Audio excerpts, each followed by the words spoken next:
Amén, amén. Vamos a continuar en esta oportunidad con esta serie de estudios, de enseñanzas acerca de la familia. Y número uno, en primer lugar, quiero de nuevo honrarles, bendecirles, felicitarles, porque todos y cada uno de ustedes que han estado cada martes, entre semana, después del trabajo, después de tantas actividades aquí en la casa de Dios, es porque no solo aman la palabra de Dios, sino que valoran la familia, valoran el hogar. Todos somos familia. Y no me refiero a espiritualmente. Claro que como iglesia somos familia. Amén. Pero todos somos familia porque o somos hijos, somos padres, somos esposos, somos nietos, bisnietos y demás familiares, lo que sea, ¿verdad? Todos somos familia. Diga conmigo, yo soy familia. Aquí no hay ningún tipo Melquisedec. Que como dice la Biblia, nadie sabe de dónde vino, nadie sabe de dónde salió, ¿verdad? Melquisedec, dice la Biblia eso, no se tiene una noción de dónde apareció, simplemente apareció, de la nada apareció. Bueno, esas son las apariciones que hace el Señor. Pero como familia, todos nosotros tenemos un fundamento, una base. Hoy somos hijos, hoy somos padres, somos esposos, hoy todos y cada uno de nosotros somos miembros de un núcleo que se llama la familia. Y les bendigo de nuevo por ese amor y ese deseo que ustedes tienen de establecer, fundamentar y bendecir esta institución, esta relación, esta bendición que se llama familia. Así que voy a pedirles, por favor, que vayamos al libro de Génesis, porque hoy voy a estar compartiendo acerca del principio, del inicio de la familia, de dónde nació, cómo nació. Pero quiero hablarles acerca de elementos de protección familiar. Elementos de protección familiar. Cómo el Dios que inventó la familia, cómo el Dios que originó la familia, se preocupó también por darnos aquellos principios, aquellos elementos, para que lo que Él instituyó, para que lo que Él nos está dando y regalando como lo mejor que hay sobre la faz de la tierra, la familia, pueda mantenerse vigente, pueda mantenerse bien fundamentada.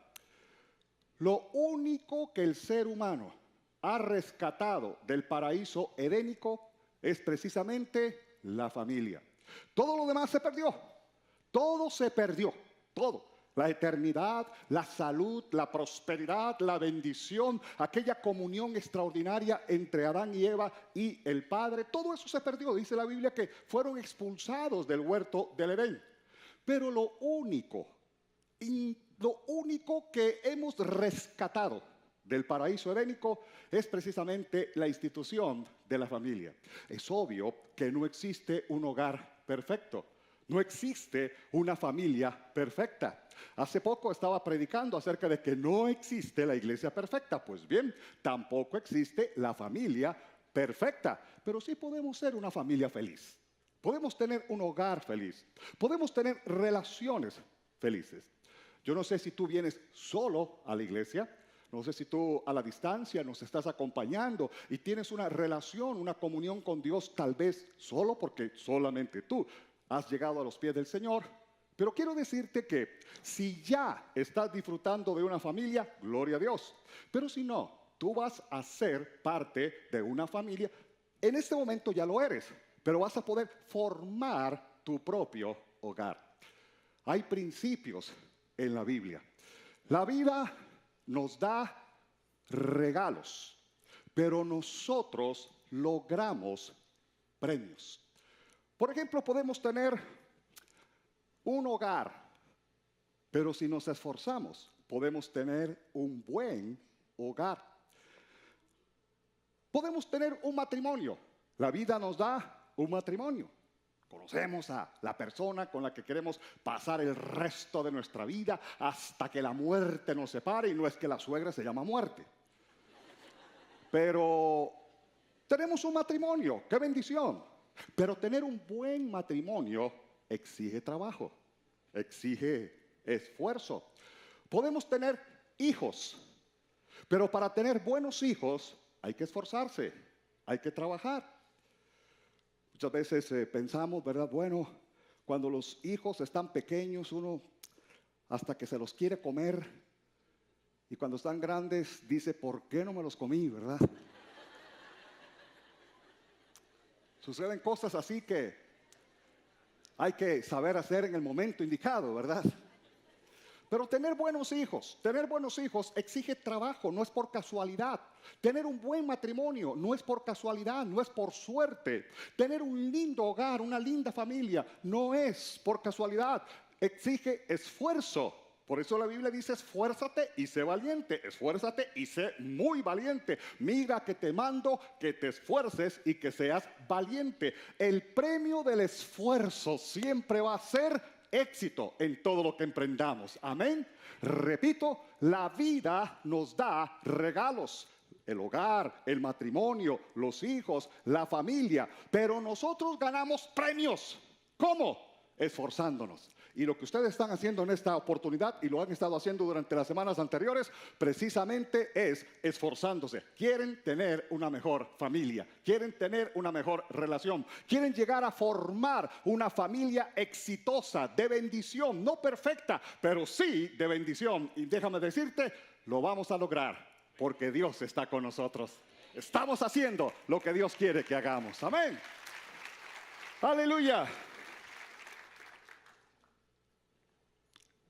En Génesis capítulo 1, vamos a ver cómo Dios es el Dios de las familias. Dios en sí mismo es familia. Él es Padre, Hijo y Espíritu Santo. Pero en la creación hay algo interesante. Porque en el capítulo 1 del libro de Génesis, del libro de los principios, del libro de los comienzos, Dios comienza a hablar a las cosas.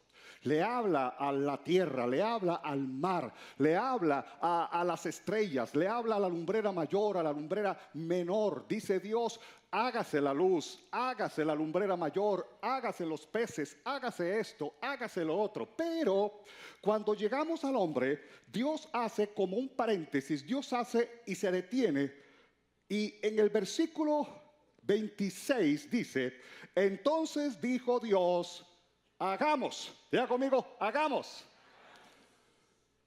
Desde el versículo 1 hasta el versículo 25, Dios está hablándole a las cosas. Hágase, hágase, hágase, hágase. Pero en el versículo 26, Dios ya no le habla a las cosas, se habla a sí mismo. Dios dice, hagamos, hagamos. Eso me habla acerca de cómo el hombre, el ser humano, la mujer, la familia, tú y yo estamos tan cerca del corazón de Dios. Dios no solamente dijo, hágase la luz, hágase la lumbrera, hágase los peces, hágase los animales, hágase la hierba verde. Cuando llegó al hombre, Dios dejó de hablar hacia afuera y se habló a sí mismo. Hagamos al hombre. Hasta ahí Dios comienza a hablar a sí mismo, a su propio corazón. Si podemos decir que Dios tiene corazón, porque es espíritu. Dios se habla a sí mismo, haciendo énfasis en el hecho de que el ser humano, el hombre, para él es valiosísimo. Lo primero que tú tienes que considerar con respecto a ser una familia exitosa, a ser un hombre exitoso, una mujer exitosa, un padre, una madre, un hijo exitoso, es a valorarte a ti mismo. Mucha gente pierde la noción, pierde el enfoque acerca de lo que debe ser o cómo debe ser el hogar, la familia, porque no se valoran a sí mismos. Y al no valorarse a sí mismos, no pueden jamás valorar a otros. ¿Cómo van a valorar una esposa? ¿Cómo van a valorar un hijo? ¿Cómo van a valorar un padre si ellos mismos no se valoran? Dicen, yo no soy nada, yo no sirvo para nada, yo no sé para qué nací. Lo primero que tú tienes que tener bien presente en tu corazón, para tener éxito en tu hogar, para tener una familia feliz, para poder ser un hijo realizado, para poder ser un padre de bendición, una madre de bendición, es entender y conocer el valor que Dios te ha dado. Vales tanto, vales tanto, vales tanto, que Dios no habló para afuera, Dios habló para sí mismo, para su alma, para su espíritu, para su corazón. Él dijo, hagamos, porque lo que iba a venir, el hombre y la mujer, era la clímax, lo más extraordinario, lo más maravilloso de su creación. Tú y yo somos lo máximo de la creación de nuestro Padre Celestial. Oh, bendito el nombre del Rey para siempre. Ahora, El capítulo 5 de Génesis, el versículo 1 y 2, dice lo siguiente. Génesis 5, 1 y 2. Este es el libro de las generaciones de Adán, el día en que creó Dios al hombre, a semejanza de Dios lo hizo. Varón y hembra los creó. Varón y hembra los creó y los bendijo y llamó el nombre de ellos Adán, el día en que fueron creados. ¿De cómo es eso? No es que Eva se llamaba Eva. Ahora dice que los llamó Adán. Adán y Eva se llamaban Adán. ¿Por qué? Porque la palabra Adán significa humano, ser humano. Aquí Dios comienza a discurrirnos una gran verdad, una gran revelación, que nunca, nunca, nunca Dios ha querido que haya una diferencia entre el hombre y la mujer. De hecho, cuando Dios le estaba dando las indicaciones a Adán, le dijo, y la mujer que tendrás se llamará varona, varona, porque del varón fue tomada. Lo primero también que nosotros tenemos que tener muy en cuenta para poder establecer una relación feliz, tú que un día vas a tener tu propio hogar, que estás pensando en llegar a tener una relación extraordinaria que pueda llegar a formar un matrimonio, un hogar, tú que ya tienes un hogar, que ya eres un padre, una madre, tú que ya tienes hijos, tenemos que entender que no tienen que haber diferencias en el hogar.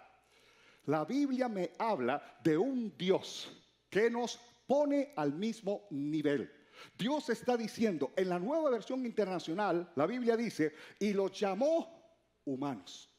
Y los llamó humanos. Los llamó Adán, los llamó humanos. En los capítulos anteriores dice, se llamará varona, no Eva, varona. Entonces quiere decir que en el corazón de Dios, ahí donde Dios estaba hablando a sí mismo. Muchas veces nosotros nos hablamos a nosotros mismos, ¿verdad? Oye, mí mismo, ¿qué piensas de esto? ¿Qué piensas de lo otro? No es que uno habla solo, sino que tiene algo muy especial que quiere decir, que quiere establecer. Es lo que Dios estaba haciendo. Digo, se llamará humanos. Se llamarán los dos Adán. Se llamarán humanos. Tenemos que mirarnos, seamos hijos, seamos padres, seamos esposos, seamos abuelos, seamos lo que seamos, tenemos que mirarnos como iguales. El mismo valor tiene un padre que un hijo, tiene un esposo que una esposa. El mismo valor, al punto que Jesucristo tuvo que morir, no solo por los hombres, ni tampoco por las mujeres. Él murió por hombres, mujeres, niños, adultos, ancianos, por todos. Así que tú y yo, seamos hijos, seamos esposos, seamos esposas, seamos padres, seamos madres, todos tenemos el mismo valor delante del Señor, y bendita la sangre del Cordero de Dios, que fue la que pagó el precio para comprarnos, redimirnos y hacernos una nueva criatura. ¡Aleluya! Bendito el Señor. Dios es el Dios de las familias. Regresamos al capítulo 2 de Génesis. Capítulo 2, el versículo 15, dice, 2:15. Tomó pues Jehová Dios al hombre y lo puso en el huerto del Edén para que lo labrase y lo guardase. Y versículo 18 dice, y dijo Jehová Dios, no es bueno que el hombre esté solo, le haré ayuda idónea para él. No es bueno que el hombre esté solo. Pero ahí Dios estaba hablando de humanos. Recuerde que Adán o Eva son Adán, humanos. Amén. Así que, hermanita, no se ponga a castigar. Ay, sí. Es que no es bueno que el hombre esté solo. Me necesita, me necesita. No olvides, usted también necesita a alguien. Amén. Todos necesitamos a alguien. Todos necesitamos amar y ser amados. Entonces ahí Dios dice, creó al hombre a su imagen y semejanza, y dice la Biblia que le dio un trabajo. Lo puso a cuidar, a labrar el huerto del Edén, para que lo cuidase, para que lo administrase. Pero Dios no nos dio la vida solamente para trabajar. La vida no es trabajo, no es trabajo. Claro que hay que trabajar. Dios nos dio la vida, nos dio capacidades como para poder desarrollar un buen trabajo, pero también nos dio emociones. Y con las emociones es donde se necesitan las relaciones. Ahí es donde yo necesito a mi esposa, donde mi esposa me necesita a mí, donde yo necesito a mis hijos, donde mis hijos me necesitan a mí, donde el hijo necesita al padre, la madre necesita al hijo. Por eso relaciones es sumamente importante. Dios dijo, tienes que trabajar. Y le dio un trabajo. Pero de un momento a otro Dios dijo, algo está raro aquí. Algo está mal. Porque vio Dios, diga, vio. Era evidente. Vio Dios que no era bueno que el hombre estuviese solo. Dice la Biblia que Dios le dio el encargo a Adán, no solamente de administrar el huerto del Edén, de labrarlo, de administrarlo, de cuidarlo, de desarrollarlo, sino que le dio el trabajo de ponerle nombre a todos los animales. ¿Te imaginas lo que es ponerle nombre a todos los animales? No, el hombre era inteligentísimo. Cualquier baboso no puede hacer eso. Tenía que ser una persona sumamente inteligente para poder ponerle nombre a todos los animales, uno por uno. El nombre gaviota, el nombre jirafa, el nombre caballo, el nombre caballa, bueno, yegua. Yo hubiera tenido problemas aquí en el huerto. Y cuando cuando Adán terminó de ponerle nombre a todos los animales, dice que Dios se dio cuenta que no era bueno que el hombre estuviera solo. Yo me imagino que Adán se iba en las noches de luna llena y casi que aullaba del dolor.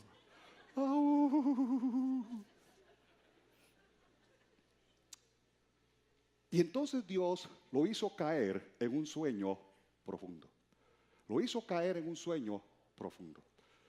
Nota que la Biblia enseña que Dios formó al hombre de la tierra. Amén. Dios tomó polvo, del polvo fuiste tomado, al polvo regresarás. Dios tomó un puño de tierra, sopló aliento de vida y creó al varón, al hombre. Pero a la mujer la hizo de un material superior, mejor, un prototipo mejorado. Yo me imagino que Dios dijo, bueno, es que echando a perder se aprende, ¿verdad? Dios hizo al hombre del polvo de la tierra y sopló, pero a la mujer la tomó de dentro del hombre. Por eso dice Adán, hueso de mis huesos, carne de mi carne, sangre de mi sangre. Era algo diferente, era algo extraordinario lo que Dios estaba haciendo ahí. Pero Adán estaba dormido.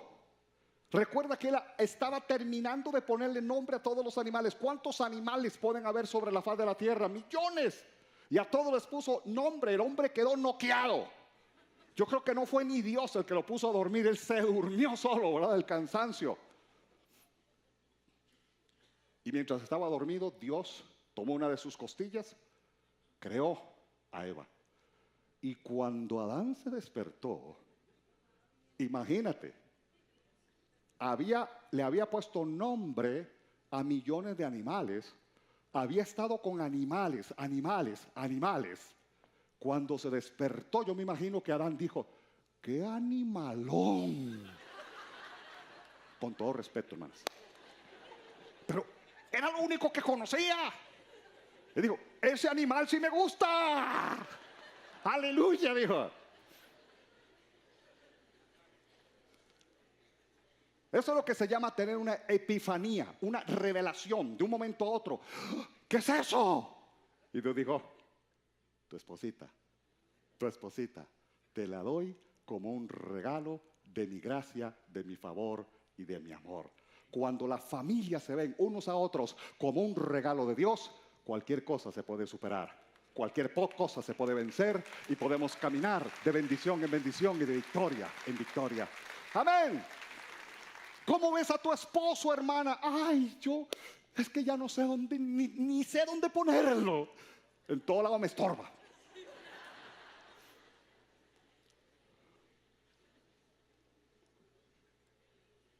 Cuando dejas de ver a tu esposo como un regalo de Dios, cuando dejas de ver a tu esposa como un regalo de Dios, cuando comienzas a ver a tus hijos como un castigo divino, cuando comienzas a ver tus relaciones intrafamiliares como algo que es una carga, algo que es gravoso, algo que es decadente, algo que te depresiona, ahí pierdes el enfoque y pierdes la razón por la que Dios nos dio la familia. Dios nos dio la familia para bendecirnos, amén, iglesia, para realizarnos, para que juntos podamos enfrentar todo lo que tengamos que enfrentar. Por eso dice Génesis capítulo 1, versículo 1 y 2, ya lo leímos, dice, el versículo 2 dice, varón y hembra los crió y los bendijo.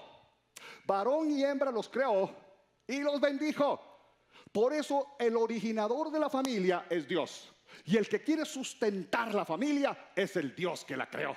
Si con algo puedes contar hoy, tú que estás en una situación o una circunstancia adversa, quizá con tus hijos o con tu esposo o con tu matrimonio o con alguna relación familiar, tú que estás agobiado, tú que estás cargando alguna circunstancia adversa en el hogar, en la familia, como hijo, como padre, como esposo, como sea, el hogar, la familia tiene el sello de la bendición de Dios. Y si con algo puedes contar, es con la ayuda de ese Dios Padre bueno, que ama, que originó, que fundó la institución de la familia. Hoy podemos ver milagros de bendición en nuestros hogares. Amén, iglesia. Amén. Bendito el nombre del Señor. Muy bien. Dios creó la familia, fundamentó la familia, bendijo la familia. Y entonces Dios ha hecho pactos con la familia. Cuando Dios trata, no trata con individuos solos. A través de esos individuos, Dios trata con sus familias y con sus generaciones. Quiero darte algunos textos muy importantes. Por ejemplo, Génesis capítulo 7, versículo 1, habla de Noé. Porque los pactos de Dios siempre han sido para generaciones, no solo para individuos. 7:1 de Génesis, Dios le dice a a Noé. Dijo luego Jehová a Noé, entra tú y toda tu ¿qué? Oh, Dios no le dijo, entra tú porque tú eres santo, fiel y puro y que tu familia se la lleve el agua. No, entra tú y tu casa en el arca, porque a ti he visto justo delante de mí en esta generación. Entra tú y tu familia, porque a ti, Noé, yo te he visto justo. Iglesia, por culpa tuya, tu familia va a ser bendecida. A través de ti, por tu justicia, por tu honra, por tu fe, por tu dedicación y tu fidelidad a Dios, tu familia va a ser visitada por Dios. Amén, iglesia.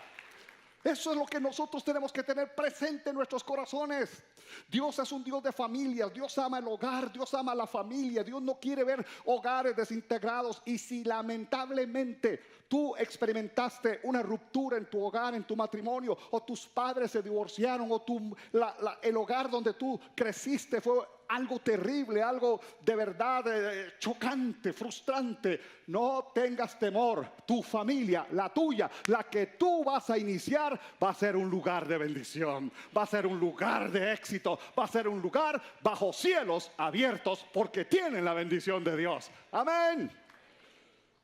¿Cómo me duele cuando hay personas que me dicen, pastor, es que mis papás peleaban tanto, mis papás se odiaban tanto, mis papás se divorciaron? Yo no quiero pasar por eso. Yo nunca me voy a casar. Yo nunca voy a tratar de formar un hogar, una familia.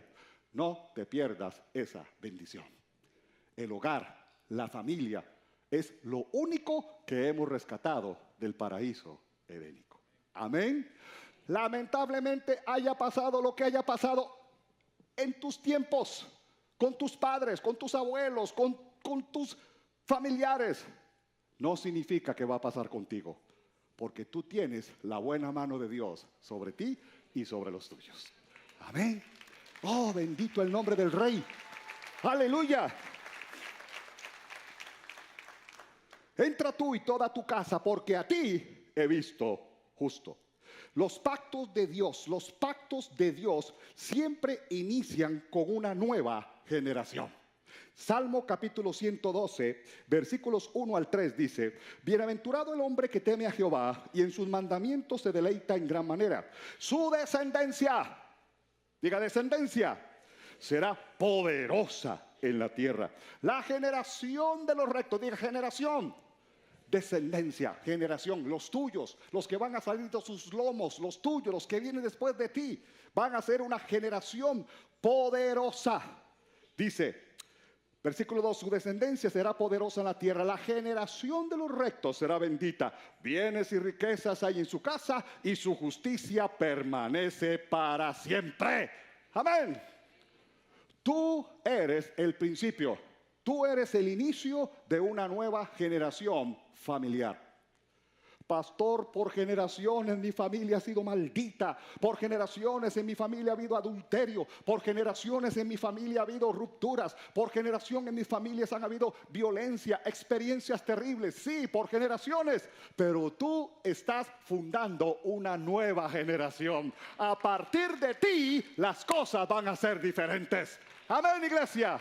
Alguien tiene que romper con esa maldición y el que la va a romper eres tú, bajo la poderosa mano de Dios. Dale fuerte ese aplauso al que vive por los siglos de los siglos.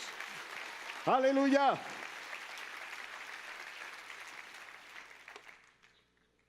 Ahora, yo me acuerdo hace 41 o 42 años cuando acepté a Jesús como mi Señor y Salvador personal. Yo fui el primero de toda mi familia que me convertí. Nunca nadie de mi familia había conocido a Jesús como su Señor y Salvador personal. Teníamos nuestra tradición, nos hemos desarrollado con nuestra tradición. Yo tenía mi tradición religiosa también. Por la gracia y la misericordia de Dios, ¡pum!, conocí a Jesucristo como mi Señor y Salvador personal. Fue el primero de todas mis generaciones de aceptar al Señor, de conocer a Jesús. Y yo me acuerdo, entre otras cosas, que lo he contado, creo, en varias oportunidades, las circunstancias, las situaciones, a mí me fue bienísimo. No como a otras personas que han tenido que luchar y bregar contra, de verdad, amenazas y expulsiones de su casa y violencia y tantas cosas. Yo no. Yo tenía que bregar con cosas como que cuando estábamos almorzando, el pedacillo de carne que yo tenía en el plato, tenía que prensarlo con el tenedor. Porque cuando yo cerraba los ojos para orar y decía amén y abría los ojos, ya no había nada. Así que por sobrevivir, ¡pum!, el tenedor. Me acuerdo cuando me metí al dormitorio, a uno de los dormitorios. Yo dormía en un dormitorio múltiple con todos mis hermanos, pero a un dormitorio de mis papás o de un familiar que vivía con nosotros, yo me metí a orar. Y cuando yo decía, aleluya, alguno de mis hermanillos gritaba, ahí viene la patrulla. Eso era bullying. Yo experimenté el bullying desde hace 42 años. Poco a poco, casi me inspiro en Rafael. Poco a poco. La misma voz, ¿verdad? Poco a poco comenzó mi familia a conocer de Jesús. Uno tras otro, uno tras otro, uno tras otro, uno tras otro. Por culpa mía, por culpa mía, por culpa mía. Hoy mi familia, en su gran mayoría, conoce a Jesucristo como su Señor y Salvador personal. Amén. A partir de mí, de aquí en adelante, a partir de ti, tus generaciones serán diferentes. Se fue la maldición, se fue la ruptura, se fue la frustración. Vienen tiempos de cielos abiertos por culpa tuya. Amén. Eres una semilla de bendición que Dios ha plantado en tu hogar. Aleluya. Mira lo que dice la palabra de Dios. Por ejemplo, la Biblia dice en Hechos, el libro de los Hechos, capítulo 16, versículo 30. Hechos, capítulo 16, versículo 30. La Biblia dice, hablando del carcelero que había metido en la prisión a Pablo y Silas. Dice, sacándole les dijo, señores, ¿qué debo de hacer para ser salvo? Ellos dijeron, cree en el Señor Jesucristo y serás salvo tú y tu casa. Y le hablaron la palabra del Señor a él y a todos los que estaban en su casa. Y él, tomándolos en aquella misma hora de la noche, les lavó las heridas y enseguida se bautizó con todos los suyos. Diga, con los suyos. Y llevándolos a su casa, les puso la mesa y se regocijó con toda su casa de haber creído a Dios. A través de uno, toda su familia conoció la gracia, el amor, el perdón y la misericordia de Dios. Así pasará en tu casa con los tuyos, porque tú eres un instrumento de bendición en el lugar donde Dios te plantó. ¿Puedes bendecir el nombre del Rey? ¡Aleluya! ¡Qué bueno Dios! En el capítulo 19, versículo 29 de Génesis, hablando de Lot, que era sobrino de Abraham, dice la Biblia, Génesis 19, 29, cuando destruyó Dios las ciudades de la llanura, Dios se acordó de Abraham y envió fuera a Lot de en medio de la destrucción al asolar las ciudades donde Lot estaba. Familia, familia, familia, familia, familia. Dice también la palabra de Dios no solamente ahí, sino que en Lucas capítulo 19, versículo 5. El libro de Lucas capítulo 19, versículo 5 y también el versículo 10, hablando de Zaqueo. Lucas, el Evangelio según San Lucas capítulo 5. Dice la Biblia,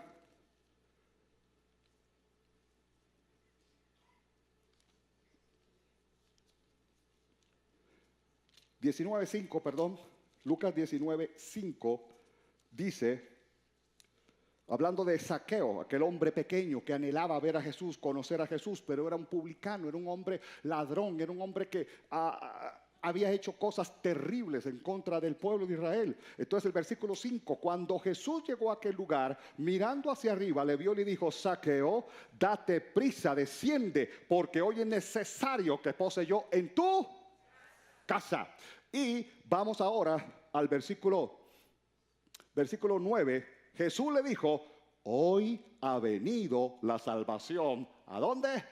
A esta casa, por cuanto él también es hijo de Abraham. Lo que yo quiero decirles es que a partir de ti se está levantando una nueva generación que poco a poco conocerá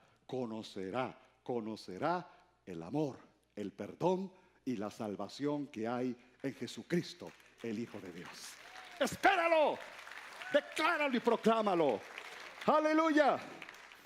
Bendito el nombre del Señor. Dios es un Dios de familias.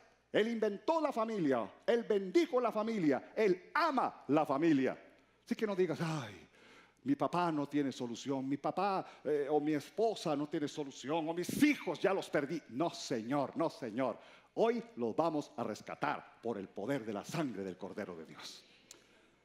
El Dios de las familias.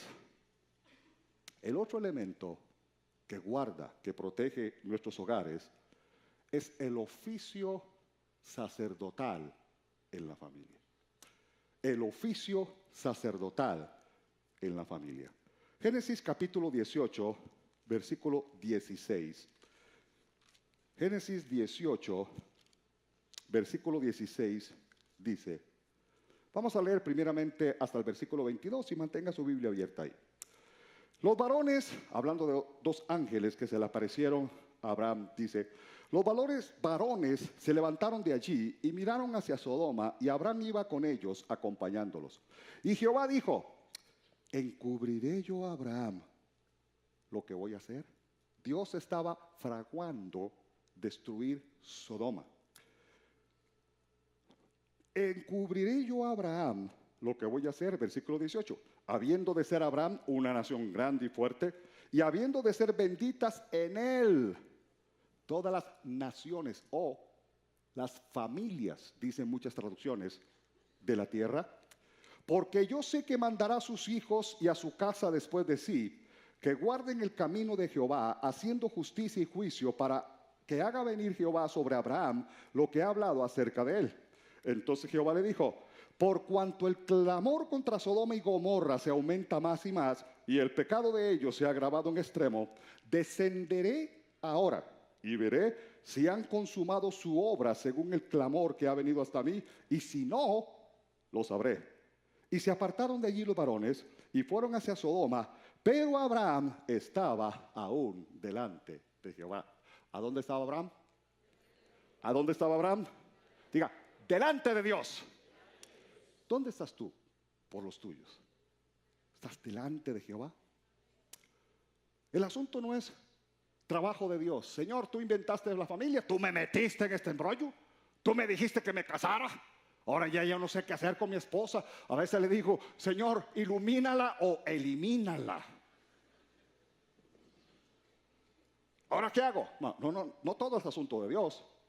Ahora tú y yo tenemos algo que hacer: ejercer un oficio, el oficio sacerdotal. Pastor, pero mi esposo no es creyente. Tú eres la sacerdotisa de tu hogar. Pastor, pero mi mamá y mi papá no son creyentes. Aunque seas un joven, un adolescente, eres hijo, eres el sacerdote de tu hogar. ¿Quién es el sacerdote del hogar? El que separa entre Dios y su familia para interceder. Y si eres tú, aunque no seas tu papá, no seas tu mamá, eres tú, un muchacho, una muchacha, eres soltero, eres el hijo, tú eres el sacerdote de hogar. ¿Quién es el sacerdote? El que asume la responsabilidad, el que asume el oficio de pararse y hacer vallado entre Dios y mi familia. Señor, aquí estoy yo. Ten misericordia de mi hogar. Ten misericordia de mi familia. Amén. Quiera Dios que vivas en un hogar, en una familia donde tu papá está ejerciendo, donde el hombre está ejerciendo el sacerdocio. Pero si el hombre no lo ejerce, lo tiene que ejercer la mujer. Y si no hay un hombre, una mujer, no hay un papá, una mamá creyente, uno de los hijos tiene que pararse por ese hogar. Pero si no hay alguien ejerciendo el oficio sacerdotal, esa familia está en peligro. Pero cuando alguien se para, independientemente de si es el hombre, la mujer, el hijo, el niño, el adolescente, el joven, alguien se para y asume su responsabilidad sacerdotal, nada ni nadie podrá destruir esa familia. Hay un destino de bendición, un destino de gloria, hay esperanza para ese hogar. Dale más fuerte al Rey, por favor, un aplauso.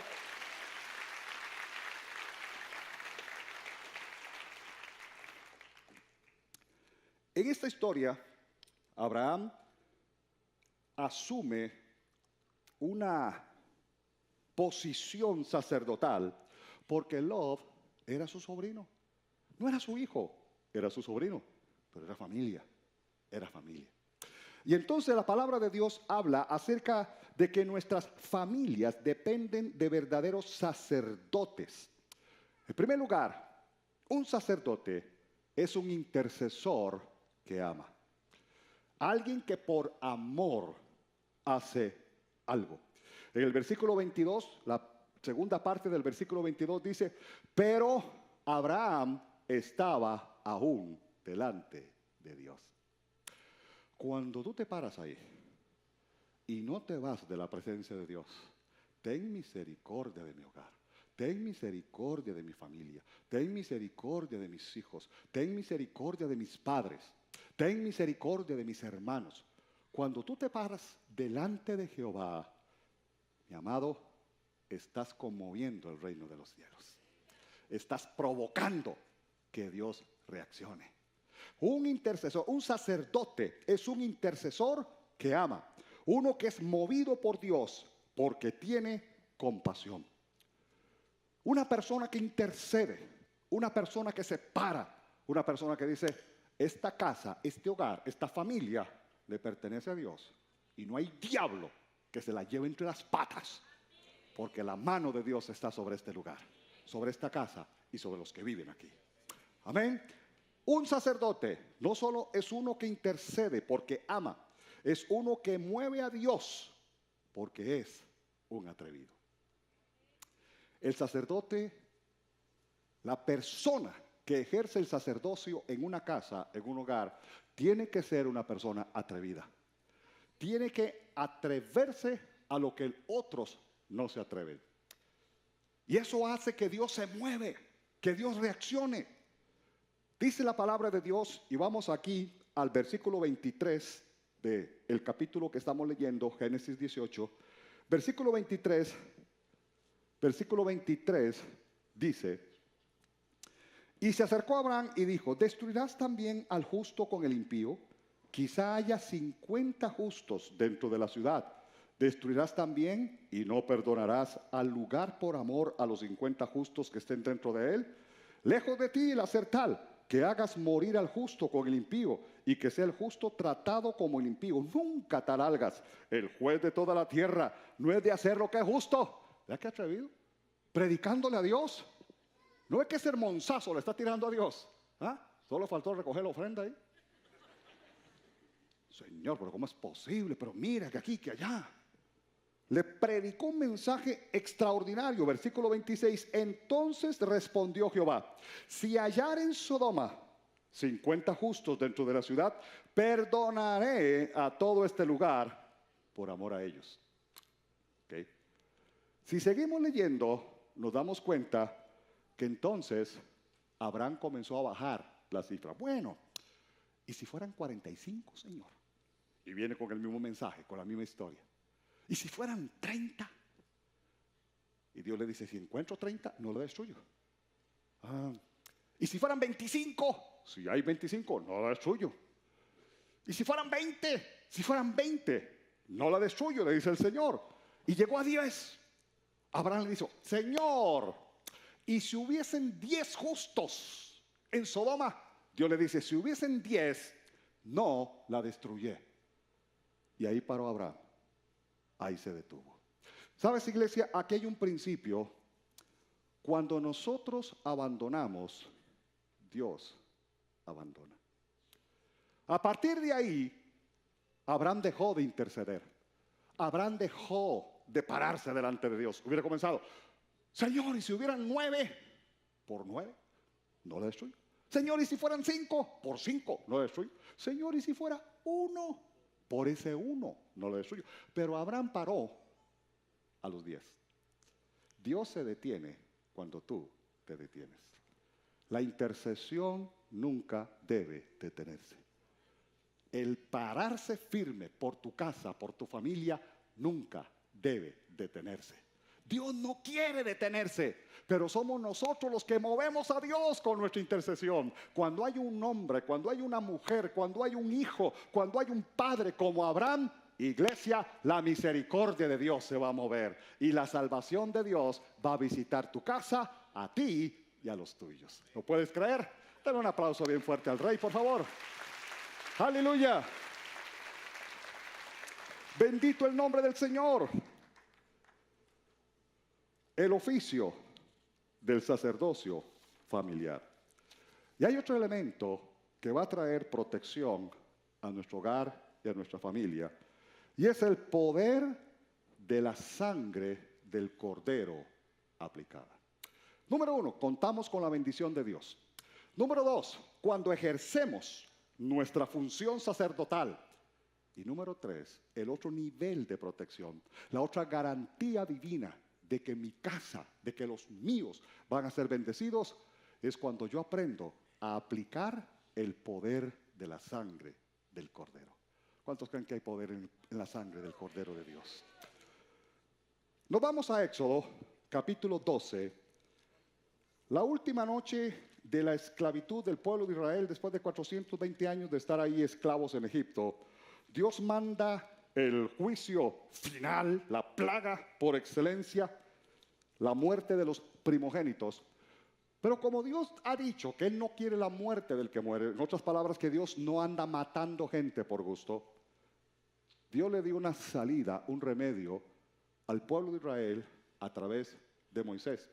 Dios les dijo cómo ellos podrían librarse del ángel de la muerte. Y por eso en el capítulo 12 del libro de Éxodo, entre las instrucciones que Dios le está dando a Moisés, capítulo 12, dice así el versículo 7.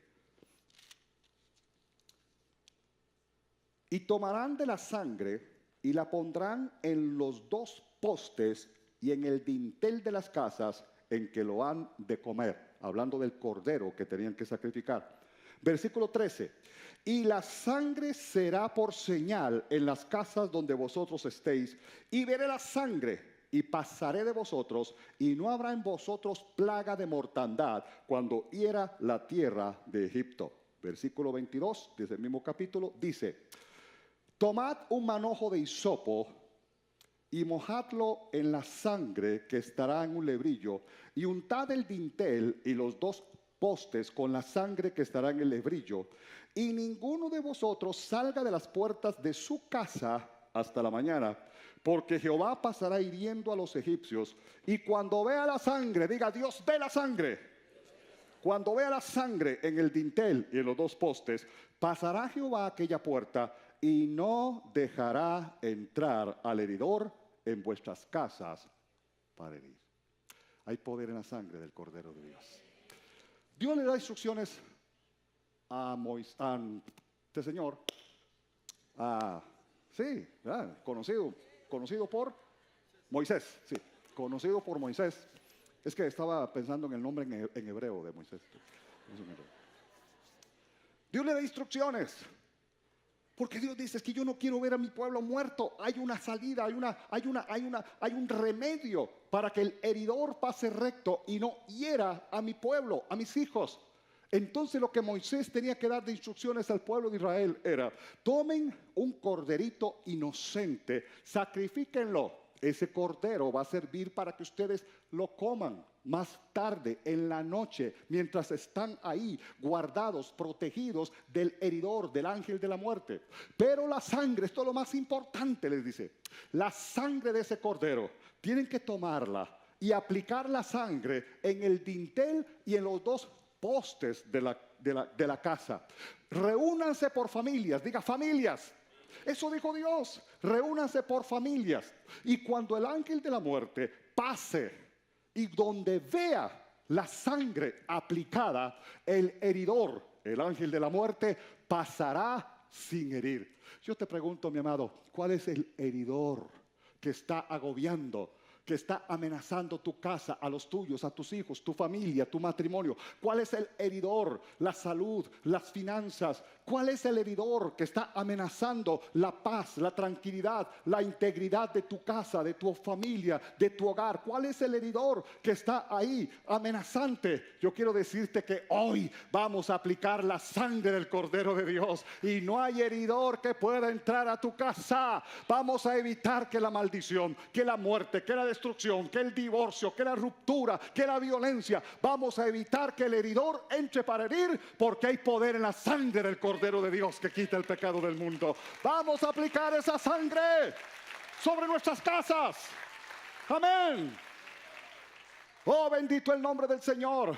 Yo sé que estamos viviendo en una sociedad donde la familia se está desintegrando, donde hay amenazas latentes, vigentes, absolutamente enormes contra la bendición y la integridad de la familia, pero más poderosa la sangre del Cordero de Dios. Hoy vamos a aplicar esa sangre y no habrá maldición que venga contra los míos, no habrá maldición que dañe a los míos, porque mayor es el que está en mí que el que está en el mundo. Amén, iglesia. Oh, bendito el nombre del Rey para siempre.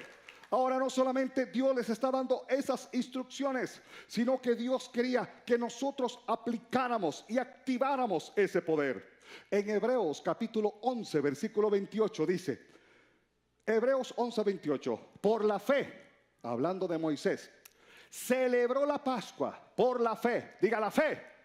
Por la fe, Moisés celebró la Pascua y la aspersión de la sangre, o sea, la aplicación de la sangre. ¿Para qué? El que destruía a los primogénitos no los tocase a ellos. Quiere decir que la efectividad, el poder de la sangre no es automático. Yo tengo que activarlo. Por la fe. Por la fe. Tengo que creer. Y a una vez que he creído, tengo que aplicarla. No solamente vamos a creer en el poder de la sangre, vamos a aplicar esa sangre poderosa. No sé qué es lo que te está amenazando. No sé qué son esas cosas, heridores, que vienen como una sombra para dañar la paz, la tranquilidad de tu hogar. Enfermedad, la economía, la tranquilidad, las relaciones, la comunicación entre la familia, las relaciones de padres e hijos, hijos con padres. Yo no sé cuál es el heridor que ha estado lesionando tu casa, pero hoy vamos a aplicar la sangre del Cordero. Hasta aquí llegó, porque la sangre de Jesucristo tiene poder para deshacer aún lo más malo que quiera venir contra nosotros. Hay poder en la sangre del Cordero de Dios. Le das el mejor aplauso al Rey de Reyes y Señor de Señores. Dale más fuerte ese aplauso al que vive. ¡Aleluya! Vamos a ponernos de pie, por favor. Número 1. Contamos con la bendición de Dios para cualquier cosa que tenga que ver con nuestra familia. Porque Dios es un Dios de familias. Dios es familia en sí mismo. Dios inventó la familia. Dios bendice la familia. Así que si tú hoy necesitas que Dios bendiga tu casa, tu familia, tus hijos, tu esposo, tu esposa, tus padres, estás caminando como Dios está caminando. Dios ama a la familia. Lo que tú amas, Dios lo ama. Amén. Número 2. Hay que ejercer la función sacerdotal. Alguien tiene que pararse. Si no es papi, que sea mami. Y si no es papi ni mami, soy yo. Pero alguien tiene que pararse. Porque a partir de ti comienza una nueva generación. Donde ya no es el adulterio el que va a gobernar. Ya no es la violencia, la agresión la que va a gobernar. No es la infidelidad la que va a gobernar. A partir de ti comienza una generación bajo cielos abiertos, de bendición y que bendice. Y número 3, vamos a aplicar lo más poderoso que existe, la sangre del Cordero. Hoy nuestras casas, nuestros hogares, nuestro noviazgo, nuestro matrimonio, nuestras finanzas, nuestra salud, lo que somos, lo que tenemos.